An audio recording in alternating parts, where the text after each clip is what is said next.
Yan mga bro, so magandang araw sa inyong lahat. Muli maraming salamat sa Diyos sa panibagong pagkakataon na pinagkalob sa atin para makagawa tayo ng mga kaalaman para masagot ko yung mga nagme-message sa akin patungkol sa kanilang mga motor So okay na araw mga bro. Meron tayo ditong nire-rewiring na Sniper 150. Meron nagtanong sa akin dati ano daw yung wiring color coding ng gear indicator. Okay? Kasi magkakabit daw siya ng display, hindi niya ma-pinpoint kung ano yung gear indicator ng Sniper 150. So tama-tama, mayroon tayong pagkakataon ngayon mga bro para sagutin yung kanyang tanong. Bago natin umpisahan, yung mga bago pa lang dito sa ating channel, huwag niyo pong kalimutan mag-subscribe para po lagi kayong updated tuwing mag-upload po tayo ng mga panibagong videos. So tara!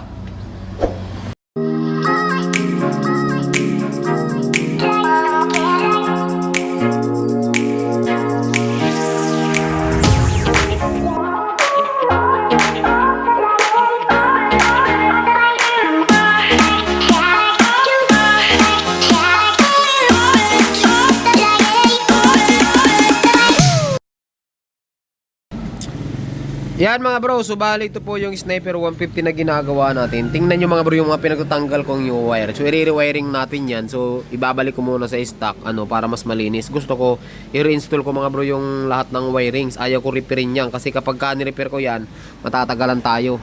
Tapos ang pangit. Ayan lahat yan galing sa kanya. So tama-tama, mayroon nagtatanong sa atin ano daw yung wiring color coding ng gear indicator ng Sniper 150. Okay, so tama-tama, ito na nga, meron tayo ditong unit na Sniper 150. Siya nga pala mga bro, pagpasensyahan nyo na minsan kasi yung mga request nyo, matagal tayo makagawa ng video. Kasi gumagawa lang ako ng video kapag mayroong nagpagawa sa atin na motor. Yung iba kasi gusto nila yung specific na motor. Halimbawa, TC125, TC150. So kung iisipin, pare-parehas lang naman yun mga bro. So kagaya dito, 155, 150, yung R15, ganun din ang wiring nito mga bro. Parehas lang din sila.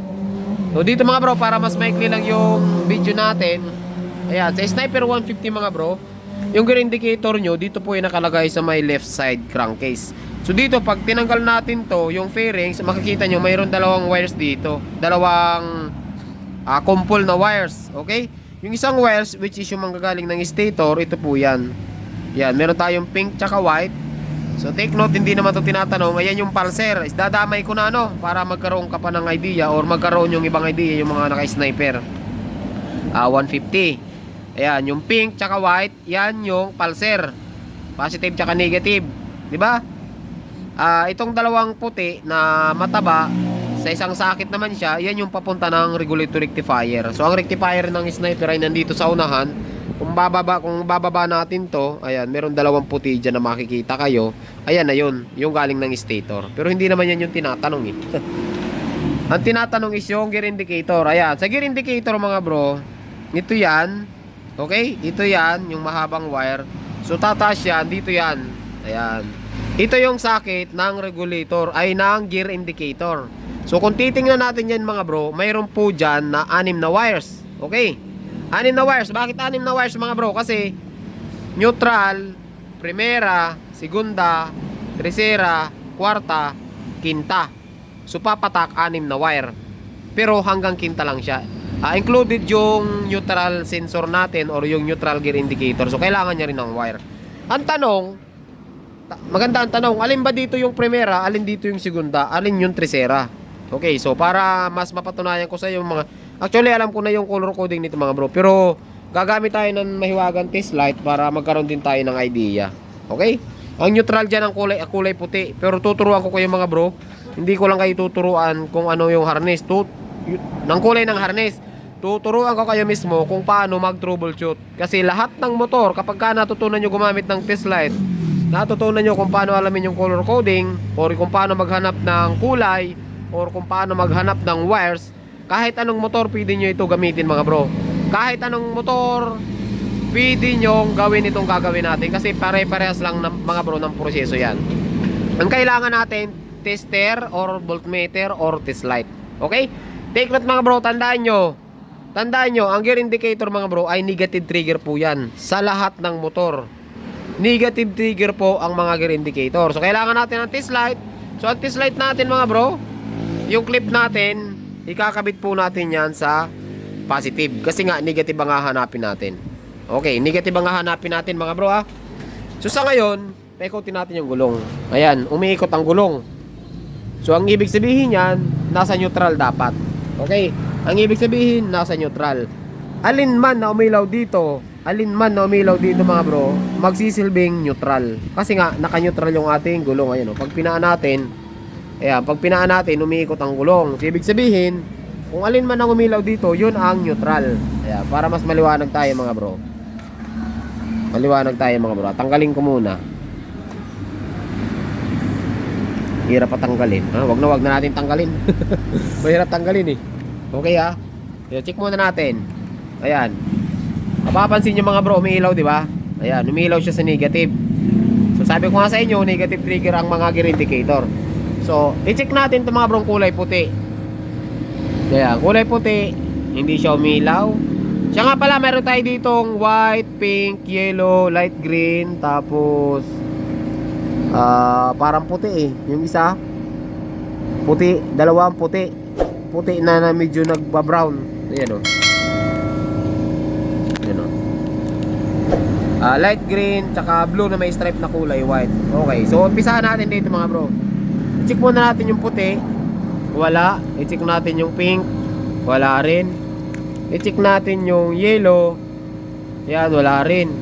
I-check natin yung light blue o light green. Wala rin. So, i-check natin tong puti na isa pa. Ayan, umilaw. Okay, umilaw, di ba? So, i-check natin yung isa, blue. Wala talaga. So, sa anim na wire na yan mga bro, iisa lang ang iilaw dyan. Ayan. So, dahil naka-neutral tayo at umilaw dito sa isang kulay puti, ang ibig sabihin, ang supply or ang kulay ng wire ng neutral, kulay puti. Ayan. Okay. So ngayon, kapag ka-primera natin yan mga bro, mamamatay po yan. So lilipat yan sa ibang wire. So ganun yung paghahanap ng gear indicator. Kung mayroon kayong gustong i-modify na speedometer, napakadali lang, di ba? Okay. So ito ay ipipremera natin. Primera. Ayan. Ayan, naka-gear na yan, di ba? Ayan o. So naka-gear. So namatay dito yung neutral.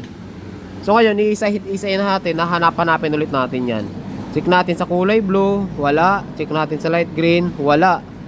So i-check natin dito sa puti. Ayan, sa isang puti, umilaw. Okay.